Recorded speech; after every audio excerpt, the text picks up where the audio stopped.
Okay, you can unmute your microphones, gentlemen. Ladies and gentlemen, good afternoon. My name is William Omamo, and I would like to welcome you to the 5th episode of the Utopia of Hospitality series organized by Boma International Hospitality College, also known as BIHC. Now, BIHC is a world-class hospitality training institution based in Nairobi. We offer Swiss diplomas and certificates in culinary arts and hotel management. In addition, BIHC offers refresher courses, short culinary courses, as well as customized business-to-business, or rather B2B, professional programs. So we're really pleased to be the organizers and moderators of this web series. There are a number of conversations that are going on out there regarding the effects and responses to COVID-19. The Utopia of Hospitality series engages with those working at the front line within the tourism and travel sector, hotels, members clubs, restaurants, schools, airlines, food courts, delis, bakeries, and even candy shops. Here we aim to capture the view of the industry in the eyes of frontliners. So today, it is a great pleasure for me to have as our panelist, Mr. Roberto Simone, who's the Cluster General Manager of Kempinski Hotels, and Mr. Sam Mwai, the General Manager of Karen Country Club. Welcome, gentlemen. Thank you, Bill. Welcome. Thank you very much. Good day, everybody. Thank you very much, gentlemen. So just to get things going, I'm sure everybody is very keen to hear how things are in your individual outfits.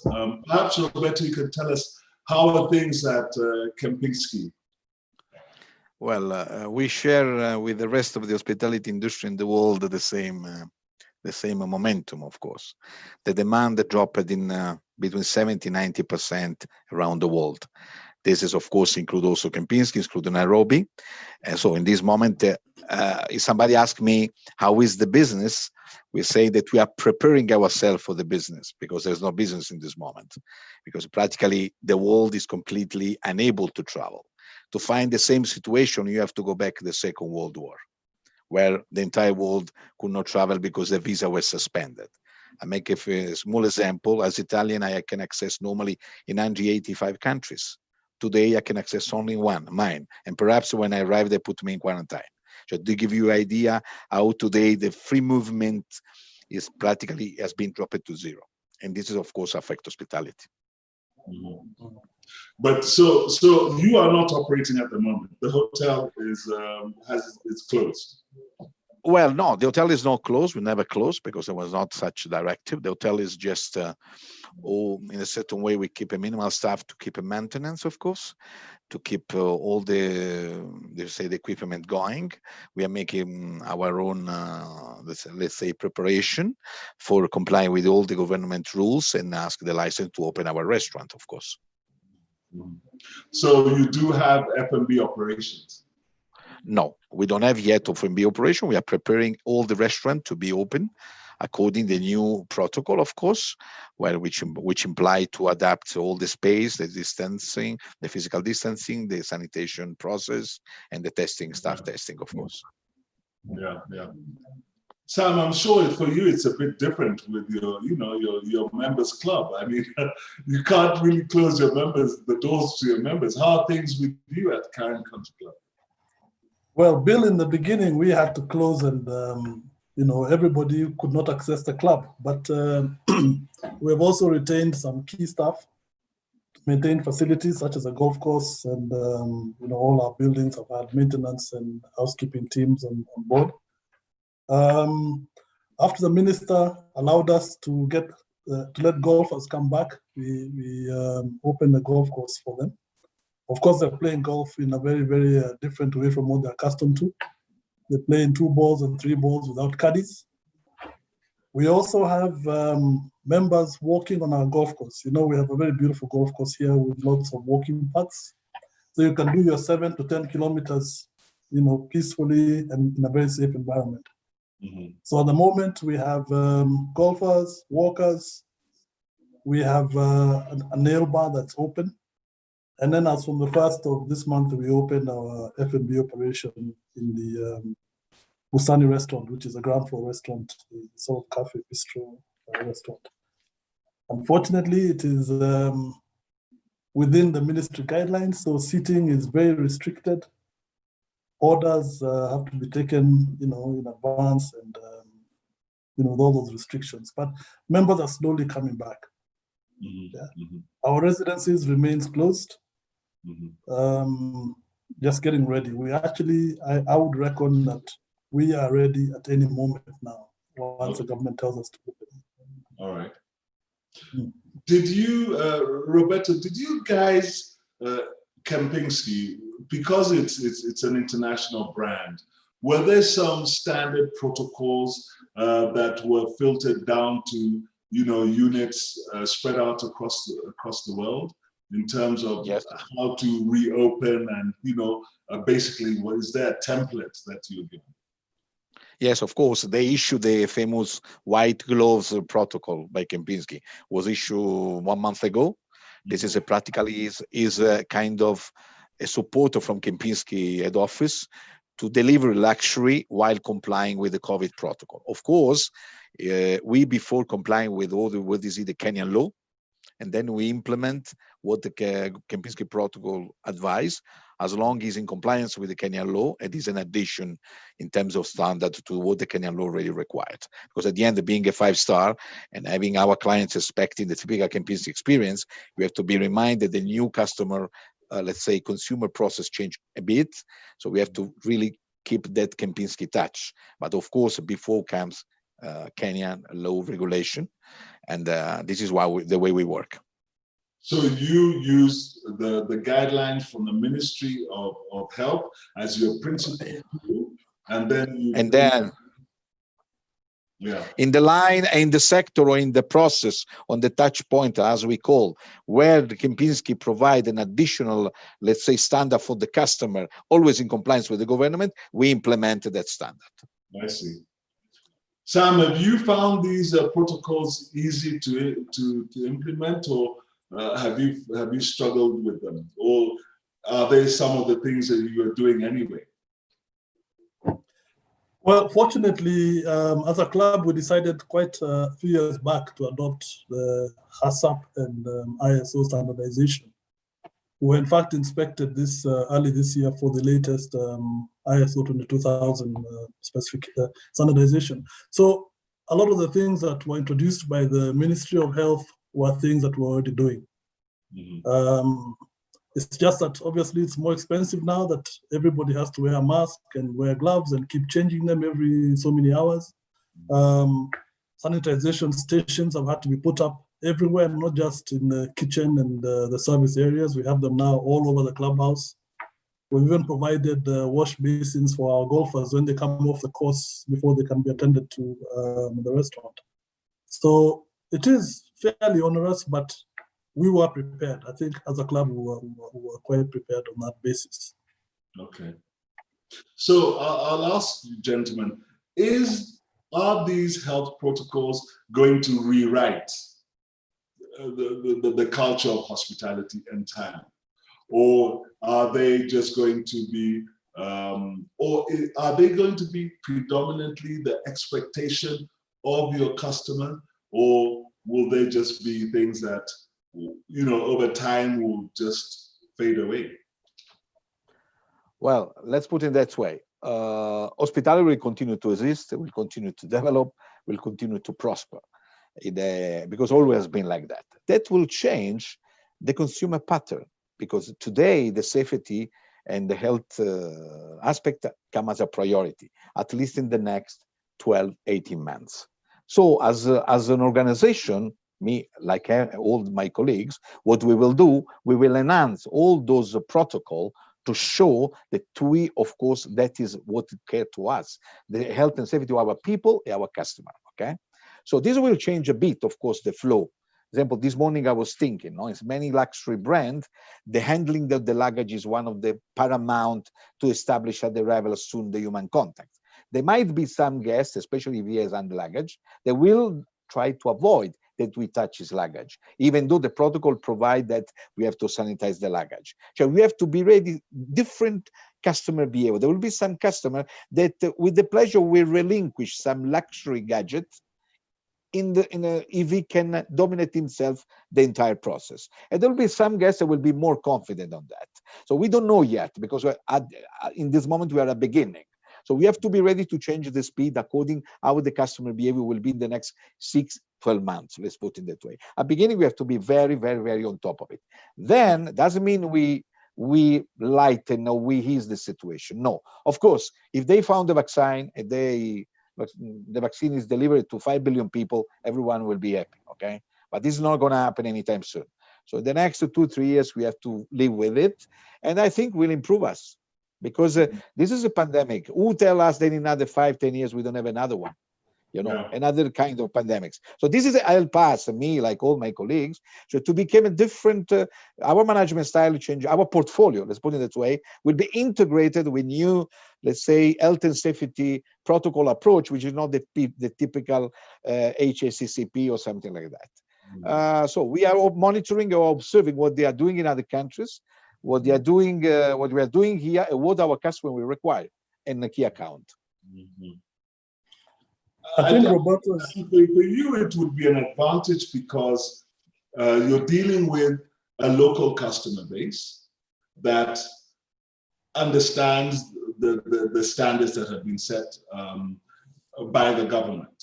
So you're also dealing with a regular customer base who can be trained so that, after 2 or 3 visits, the expectations are set. Is that a good point or no? Well, the fact we have a usual guest, of course, it facilitates us because there is a certain level of trust. But doesn't mean that we drop the bar, because of course it's like a safety, We have our Villa Rosa is one of the most used hotel by top delegation, because we have a certain level of security in place. We have a guest coming 3-4 times a day, but our sniffer dog continue to be there, because I think the day we stop to do it just because he's a known guest, the guests start to doubt about our, let's say, consistency in delivering such standard. Of course, we will try to find, let's say, to put the most hospitality touch possible in what is the process now. Yeah. But is what is it? We have to live with it. We have to implement. It's for our health. Is to contain this pandemic and bring it back to endemic level. Because at the end, the more we are accurate, the more the business will prosper, because the number of cases will diminish around the world. That is in our interest to be, let's say, diligent. Let's put it that way. Sam, is this likely to affect you, and is it likely to affect your running costs, and is it likely to is it going to be carried to the client, to your members? Yes, I think Roberto is quite right in his assessment of the situation. The new hygiene standards are the new normal. I think in every respect, we've seen it even on the golf course, where we have had to adjust how golf is played. Normally, you hit your ball into onto the green and into the cup, and you lift it out, you take out the flag. We have stopped all of those activities now. We've had to modify the way people putt out. And golfers are getting used to it. And, golfers are pretty difficult people to deal with, but they are getting used to the new normal, as it were. In the other areas, the service and food service areas and so on, I think hygiene is paramount, and it's important that everybody adapts and adopts to this new way of doing things. That's the only way we shall get around this disease. Mm-hmm. Do you offer valet service at the club? Sorry? Do you offer valet service at the club? No, we don't offer valet service. However, at the residencies, we have what we call a sort of a modified concierge service, where we will drive you, because the cottages are spread throughout the forested area. You come to the reception and you're driven in a buggy to your room. So we have a concierge service that does that in a golf buggy. And they'll also bring you to the clubhouse for meals and carry your meals back and forth. So we have to sanitize those vehicles, and we have to maintain that level of standard there as well. Okay. Roberto, you offer valet service. Yes. So that valet is, service. it's one of those. Exactly. Sorry, It's one of the touch point where there is the cross, the human contact. So the one of the touch point, it might be, let's say, a critical point. There will be our clients that will not want to you park the car, they will do themselves. There will be some others that will still be confident. At that point, you have to show that you are with the gloves, you change the gloves, you are ready to sit on the, beside your stuff is already tested, that this risk part has been reduced already. So it's all about managing risk in reality. When it comes cost, in reality, yes, we will have some additional cost, but we'll have also some service we used to do that will not be done anymore because customer is not anymore in his priority. So give and take, after 6 months, we might find out that the two, let's say, the increasing cost for the new implementation, if the decreasing cost because you don't do anything, such things anymore, because the customer do not require anymore, they might equal each other. Let's see, in that aspect, I will wait 6-7 months to say how much the cost increase. I don't see so much negatively in certain way. Of course, housekeeping wise, we will have an increase of people, especially in the public space, because the continuous sanitation of the lobby, public area, restaurant is much more intense. You need to have more people to sanitize the various, let's say, superficies and so on. So is a kind of I will tell. Let's do another webinar in 3-4 months. I'll tell you how is it. Okay, Sam, the same thing as well. You know, an increase in costs, but you'll absorb those costs, so you're likely to carry them to your client base, to your members. Some of them are listening, so I'm not sure I want to comment, but it's highly likely that we will have to pass them on because some of them may be pretty high costs. But like Roberto says, you know, we have to continuously sanitize all the areas regularly. Every hour, every 2 hours, we've got a cycle that's going on. Disposable gloves, masks, thermometers that don't seem to have a very long life that need to be replaced, all sorts of things. So it's quite a high cost to us and to the industry. Yeah, okay. All right. So we can basically assume that there is a cost element. But my question is, what good can come? What is the good that we can look forward to as a result of this pandemic? Then surely there are some positives that. Well, for sure, all of us, we will have a much cleaner hands, for sure. We will not have any problem on that. Let me joke a bit. Or the skin will wear off your hands. Exactly, practically. You know, my mother always told me, wash your hands, wash your hands. And now she stopped to say, because she knows I have to wash my hands 20, 30 times a day, you know. The point is, what is good? Frankly, of course, the fact that this is a huge global crisis, which threatened the industry like never happened before in the history of hospitality, it obliged us, me, my colleague, you, to come out with new innovative ideas, to think different, to do the way differently. In a way or another one, it's forcing us to be much more big thinker in a certain way. And the fact that we develop a new process, new method of work, you train the people in a different way, you do different business scenario, you let's say, challenge yourself to find the business in a situation where you never experienced before, definitely improve the human capital. In this way, no doubts on that. If you play well the card, it builds you the team. Because in this moment, I have 400 associates, 350, 400. Of course, we all sharing the same pain, salary cut, sacrifice, uncertainty in the future. Of course, this will keep us together in a certain way. Many companies, I think, will find a new energy, new drive for the future. Is easy? No, it will not be easy because no one knows when the recovery will come. There are many unknown factors around the world. There are many scenarios, either V-shape, L-shape, U-shape, or Nike's watch curve, whatever it is. Kenya is an emerging economy, peripheral economy. will benefit 2-3 years later respect to what is the developed world. So we have in front of us a period of very tough period. What is good? I think we will learn many new things. We will be much closer to our customer because we have to show them that you are still there. And I think that those are the good things.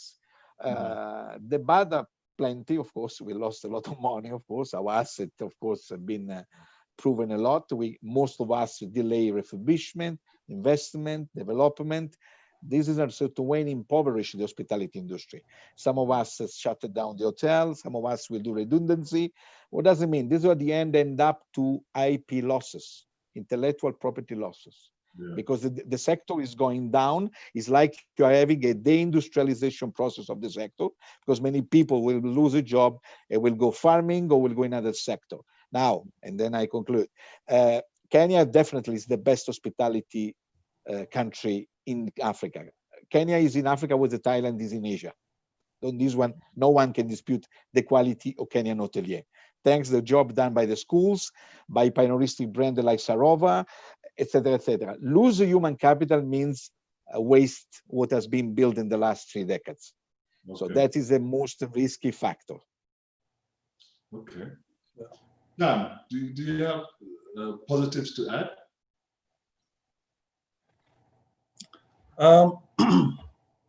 Like Roberto says, we're all learning new things. We're learning new ways to engage with our members. We have to provide them,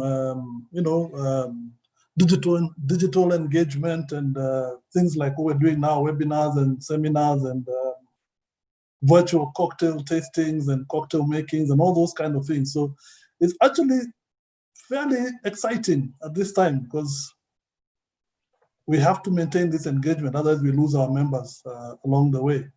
Mm-hmm. The negatives, obviously, all our staff sitting at home doing nothing, all that training, all that knowledge, the way our members used to enjoy the club, big groups of guys having fun, that's not going to happen for a long time. So we just have to look at it and find the new normal, as it were. Yeah, yeah. But it's interesting how, Roberto, you mentioned, Kenya standing out in terms of its human resource. I believe you meant the human capital is what distinguishes Kenya from the other countries on the continent. Correct? Well, you go in Dubai, you see soon. The hotel where the Kenyan are there, doesn't matter if manager, waiters, housekeeping, they have a certain hospitality touch that you don't have in the other hotel where the Kenyan are not working. This was not like this 10 years ago because Kenya were not yet there. But if you go today, there is a huge difference. Kenya are literate, they speak very good English, they are naturally hotelier. And I repeat, Kenya is 4 decades in the hospitality.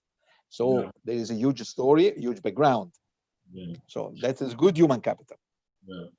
There's some news coming out of Dubai and the Middle East, and that is that they obviously have to shut down a good number of hotels, and we know that there's a high percentage of Kenyans who are in that region.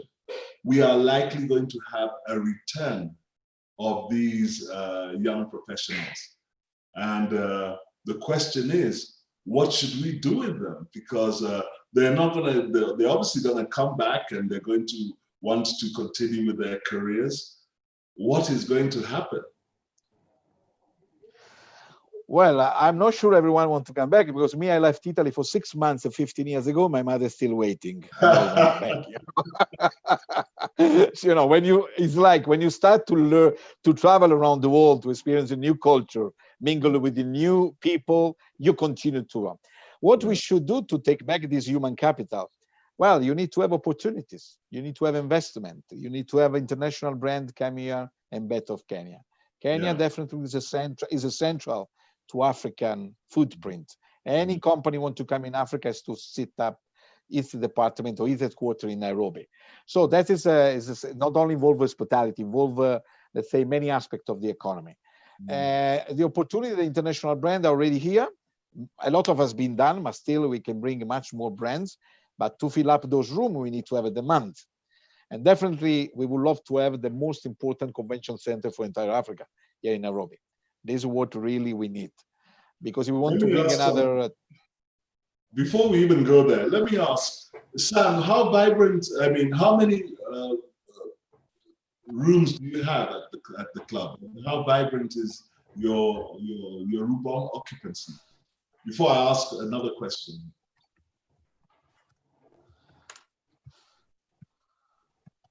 Sam, can you hear?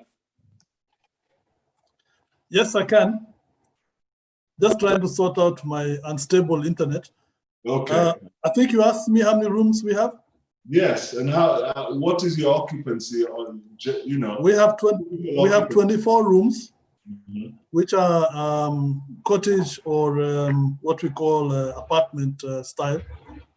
And we prior to COVID, we were doing between 60 and 70% occupancy. Of course, at the moment it is zero. We obviously have 3 different types of clientele. One is members, second is members guests, and the third is a corporate. The corporate side includes tour companies and people coming in for conferences and workshops and the like. That sector is definitely the most affected going forward because we had bookings for next year that have already been cancelled. Okay. Members and member guests is really the area that we will focus on as soon as we're ready to open, because that is available here. So the reason why I'm asking this is because, you know, somewhat you mentioned conferencing, and obviously conferencing has a direct link to your room occupancy.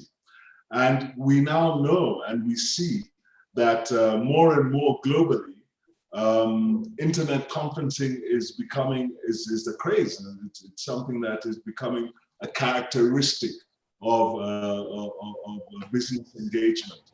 So in this light of this, how do we see business conferencing evolving? Do you see a threat to the habits that are being picked up in this season of COVID-19, whereby people may opt to have video conferencing as opposed to you know, physical presence? Well, definitely, like every disruption, oblige people to find different way and change the method of work.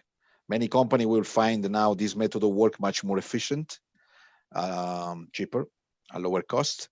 And with all these sanitation and let's say health and safety protocol, and these we have to see also how in many airports around the world, how this will happen.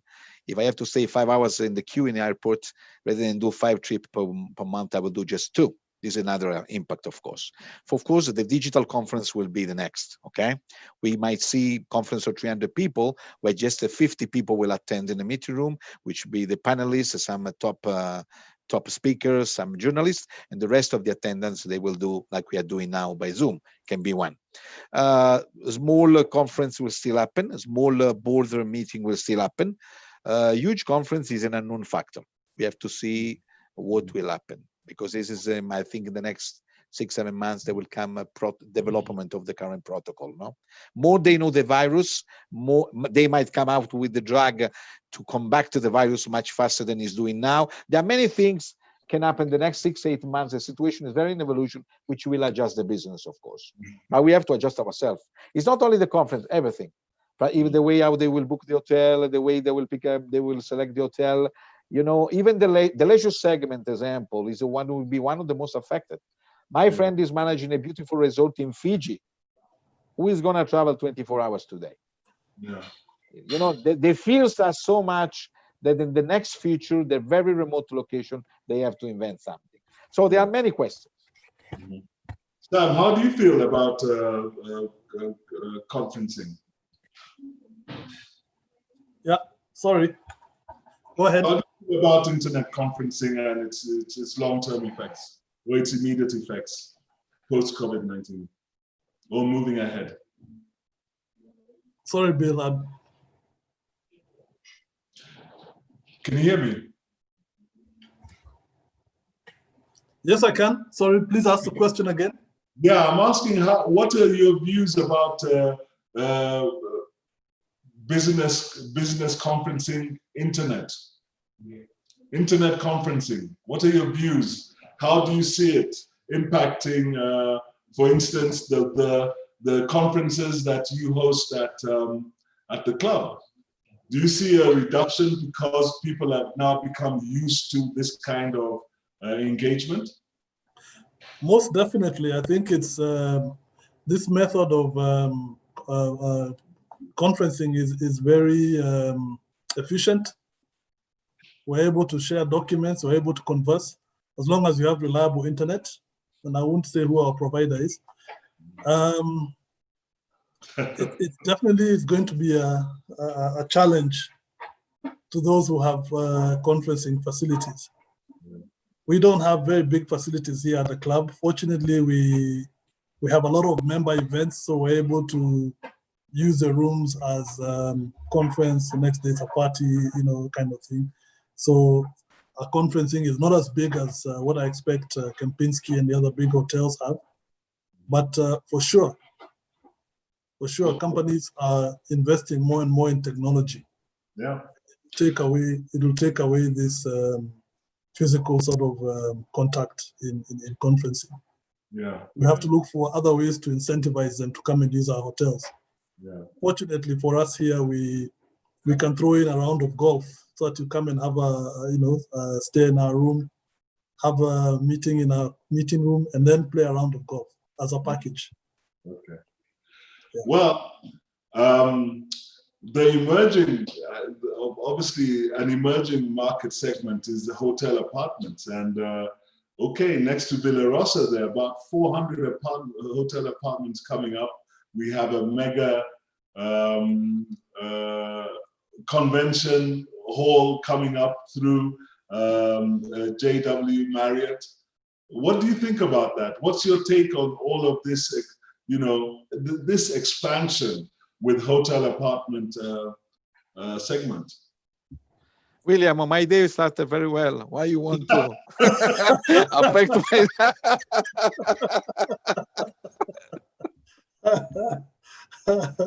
Okay, let's put it that way. One question has been done to me when I arrive here. What do you think about all these hotel opening? What if no one to want to open hotel in Nairobi? If no one want to open hotel in Nairobi, means the location was not promising nor showing certain economic fundamentals which make the business attractive. Yeah. Even when everyone wants to open hotels, means everyone likes Kenya. It means Kenya is seen as a very potential country. Of course, in the competition, there will be who is adapting at the competition, who is losing the competition. There will be certain number of room supply which will go out of the market, or they have to discount to stay on the market. And there will be some room supply which will take the, let's say, the premium pricing. Of course, we are the one most, let's say, challenged by this new investment. But are two different products. Me, in my job, like Sam in his job, I see 80% of my clients, of my customer, my guest, let's put it, I have a guest. They will have a client, so let's put it that way. This is the difference. The personalization of the service, which is typical of the Kempinski DNA and many other luxury brands like Kempinski.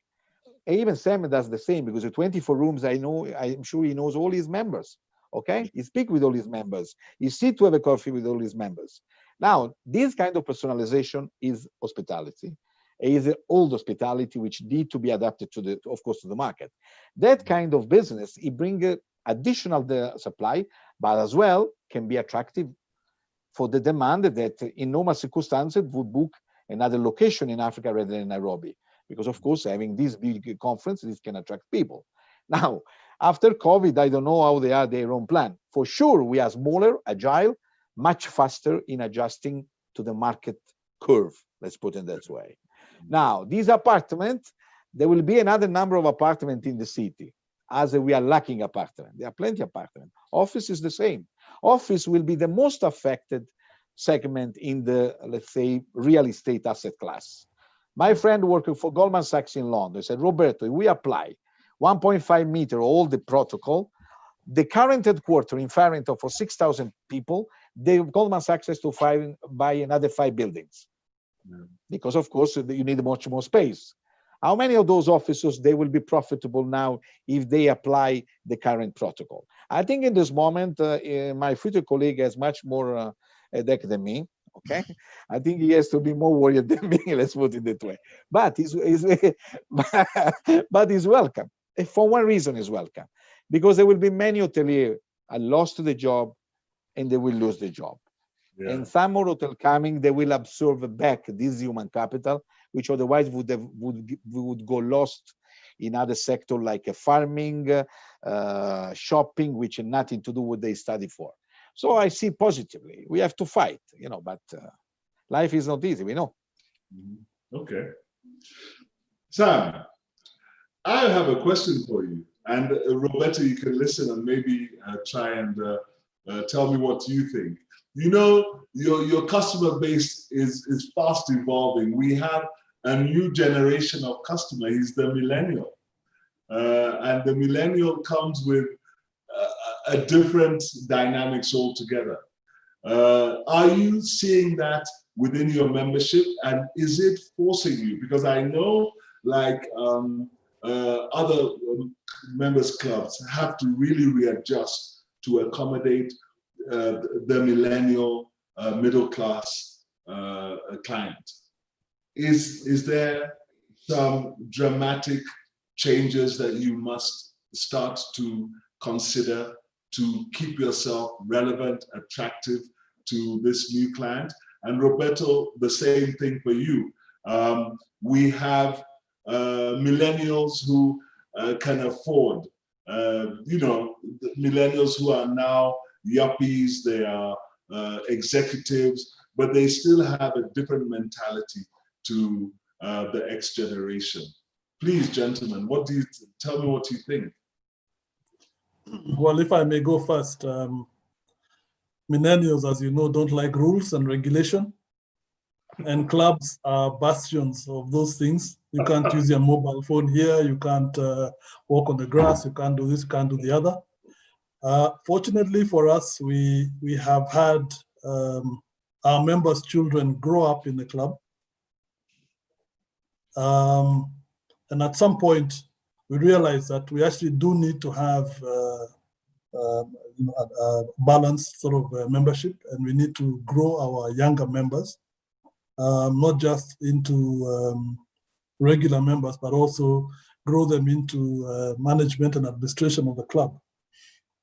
So we got them together, and they actually created a group called the Karenites, which is a name they gave themselves, and we've encouraged them to organize activities for themselves. They organize talks, they organize webinars, they have a quiz show coming, they have social functions. They have had a number of important Kenyans come and address them on various issues. Mm-hmm. And then we also got them into the club committees. The club obviously is managed by a board of directors and a management team. And in between, we have committees that look after the various sectors and the various activities. Mm-hmm. And the Karenites are represented in all those activities. Mm-hmm. So I think we are quite safe in that we have embraced them, and we have really shown them the way, and the future really is theirs. Okay. Roberto. The millennial now are not anymore, let's say, a mite, because the oldest millennial now is around 40 years old. But I remember 7 years ago, and when I was speaking with the millennials, was saying, where we have your digital, we have in Facebook. She responded, but that is used by my parents, not by me. I thought. So I understood that, guys, you have to go in Instagram. And just to give you an idea, I have an Instagram account just 6 months ago. So what do? We have our digital marketer, of course. for example, all our home delivery experience, because of course, one new way to do business. Okay, we cannot do the branch at Lucca, which is quite a very famous branch for time being. We are launching a branch at home. You will have a selection of menu. You deliver the package to your home. And then you decide if you want to have also the chef and the waiter or just the package. All these things will be routed through our platform, which is a hotel website, Facebook, of course, and Instagram, where we have a person delivering these contents. We are used to deal with the millennials, of course, because okay, is it already 3, 5, 6 years? They are becoming the biggest consumer group, of course.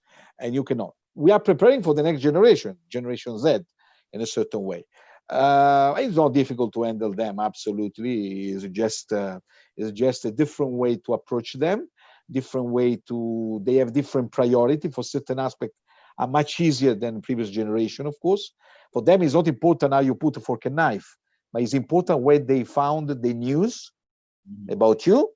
And number two, if the product you deliver is Instagrammable. It has to be nice to be taken the picture. You know, it's a new. And when somebody asks me, in which business you are, Roberto? I'm not in hospitality. I'm not even in guest experience. Today, we are in a consumer data business. All of us. Yeah. No more than less. Well, you know, you have millennials as your workforce, and you also have millennials as a consumer. So, you know, at some point there's this engagement that has got to be appreciated. Yeah. There's some questions that have come through. One I just want to ask you guys. We have a question that is asking, in the hospitality industry, do we see the larger threat of COVID coming into our premises through the guests as a larger issue than from within our properties? If I think the question is about the potential hazard if the guest is infected, something like that, I understand well. Yeah, actually, are you more concerned about your team, you know, staying free or coming in with this virus, or the clients that you welcome, your customer base? We apply government rules. The government rules says guests need to be, staff need to be tested, and guests coming from outside of Kenya need to be tested.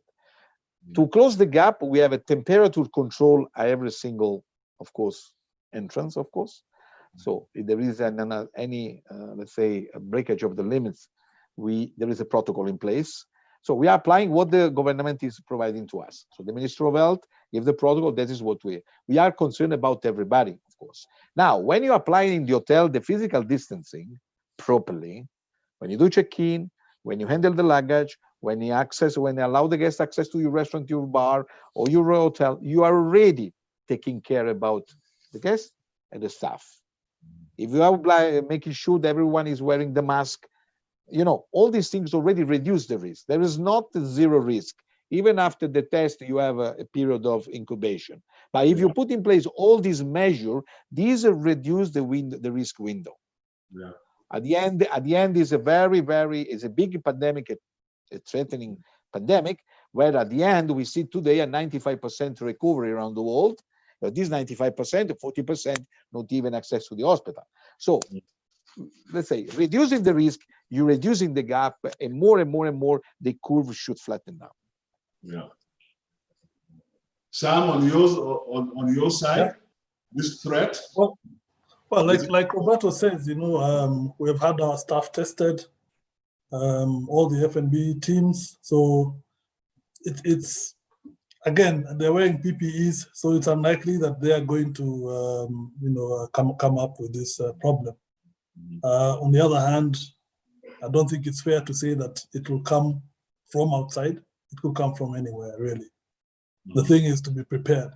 Do the temperature checks, do the sanitizing, make sure your staff have all the right PPEs in place. Yeah. And we should be able to control it. Regarding the business, the business itself, and government intentions to bring in a stimulus, perhaps to help. Are you guys beneficiaries, or are you engaged in the conversations at any level? The stimulus. Well, all of us, or the owner representative or our owner, sit with all the various stakeholders, of course, with the Minister of Tourism and Health, which are very active on the floor. The point is this is a pandemic, locked down the entire world.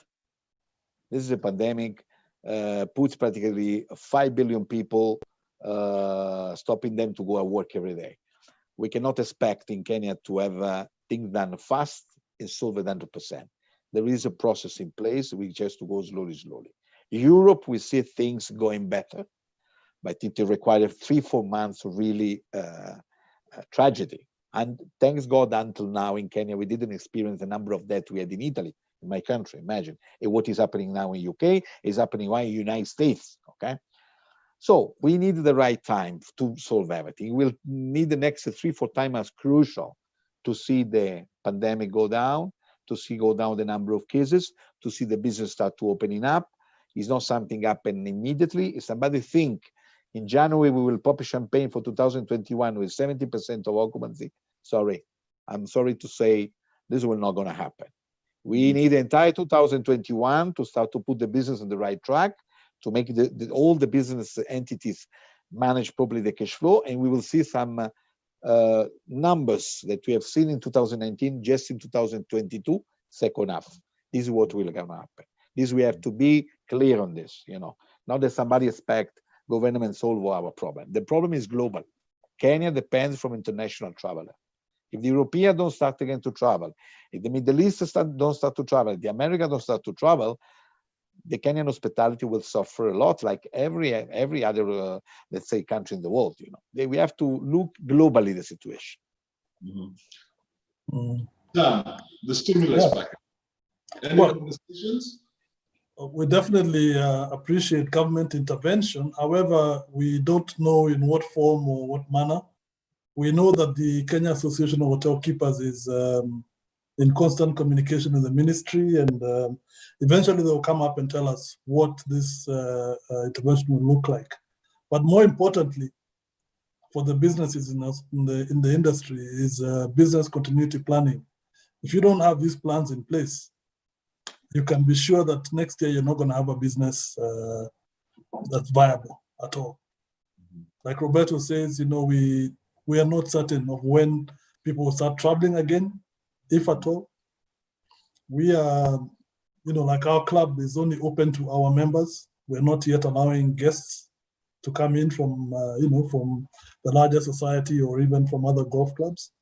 And we don't know how long that situation will stay. So business continuity planning is a key, and is the only way we're going to be able to survive beyond government help. There's a question that has come, which I must ask you, Roberto. You have an in-house client who suddenly develops high temperature. What happens? Well, we put the author. USA. We follow the protocol provided by the government. We have our internal protocol, Kempinski protocol. We follow the protocol provided by the government, obviously, absolutely. And what is the protocol at the moment? For a client, the moment is at the gate, somebody arrives with a high temperature, we deny the entry, of course. We explain it, we deny the entrance and entry. Okay, so this client, assuming this client is a resident, he's come for a conference, he develops high temperature after 2-3 days. What is the protocol? He's from the USA. We have to report it to the Ministry of Health, of course. We have to follow the protocol on that. We will confine in the rooms, and we will report to the Ministry of Health, of course. Okay. We protecting the identity of the customer, protecting the safety of everybody. The point is, imagine, this customer has to come from outside. First of all, is to provide this COVID certificate according to the current rules. First, the temperature control is done at the airport. Second, temperature control is done when arriving the hotel, okay? All these things in place narrow the risk. It's already has to arrive here with this certificate, okay? So there is many things in place globally which are reducing this kind of risk. I see more the risk in the domestic market, where of course, you know, there are not this obligation of the certificate, because the government doesn't say, let's say, the one living in Kenya to go in a bar, they have to provide certificate. No, the only obligation, you have to allow to check the temperature. That's it. So I see more that kind of risk. You know, imagine you go at the supermarket, they control the temperature. You go to the Westgate, you control the temperature. A normal person. You go in a bar, they control the temperature. They go to Sam to play golf, they control the temperature. You come in my hotel, they control the. Normally, a potential Kenyan consumer has a temperature controller 5-6 times in the day by different establishment. This is already kind of system in place, right? Right. I agree. You know, I would love to carry on the conversation, but we must wrap it up at some point. I really must ask Sam, and even you, Roberto, if you please, what do you see the role of institutions such as this one in this recovery process of COVID-19? Where would you see a reference to an institution like this? Imagine one of your alumni, which investing money to come in the best hospitality school in the country. In this moment, see all this unemployment, hotel closing, he start to question himself, did I did the right choice to select hospitality? So of course he did the right choice. It's one of the most beautiful jobs in the world, of course. What is the role? The role is to prepare the hotelier of the future. So we have to work closely as the active stakeholder, you, the one that practically prepared the hotelier of the future to see what are the skills required the next 15 years, the next 10 years, and making sure these people will be prepared for that kind of market in a certain way. The role is, from my point of view, will become more important than it is now. Because we will pass from a job we're still learning by doing to a job that will be a lot of learning by studying and then practice it. Mm-hmm. There will be a lot of things to be learned before to go in the hotel. It's already like this, but today, let's put it that way, if you don't have ambition to be a general manager, you can get a job in a restaurant, just to start in the typical routine, training, and then you learn how to be waiter, okay? In the future, even a waiter needs to be prepared for many other things. So the school will be really, the role of the school is fundamental. Okay. Sam, thank you. I think you need to have a collaboration with the industry. Yeah, and this will hopefully provide coaching and mentoring opportunities for the students. It's the only way they're really going to be relevant in this industry going forward. I think the theory bit anyone can teach, but if you don't actually get immersed in the business and get an opportunity to speak to the peers and the experts and work hand in hand with them, we will never develop, even post-COVID, a proper, proper people in the industry. Okay. Okay. Thank you very much for that insight. I don't know if you gentlemen had things you wanted to shoot across at each other. Sorry, I didn't give you the chance. I'll go to visit Sam. I'm not a golf player, sorry. I'm a Mr. Business with me. You cannot do any attempt today to sell me a membership, but we're gonna meet each other for sure. No, you must come and visit us. We're hoping to have Kenya Open Golf Championship in August. Very good. Very good. Very good. Sorry, it's in November. It's in November. Okay. Yeah. November. Yeah. Hopefully November situation will be much better globally, and we will be much more, let's say, free to act, to interact. Absolutely. Okay, gentlemen, I must bring this to a close. Let me take this opportunity to thank you both for taking time off your busy schedules to join us for this dialogue. It has been very fruitful. And I'm sure that the audiences who have been listening have been are taking away something quite constructive to think about. Yeah, ladies and gentlemen, thank you very much. That brings this session of the Utopia of Hospitality to a close. The next episode will be this coming Friday, same time, and we look forward to see you and engage with you then. Thank you very much, and good afternoon. Thank you, Bill. Thank you. Bye.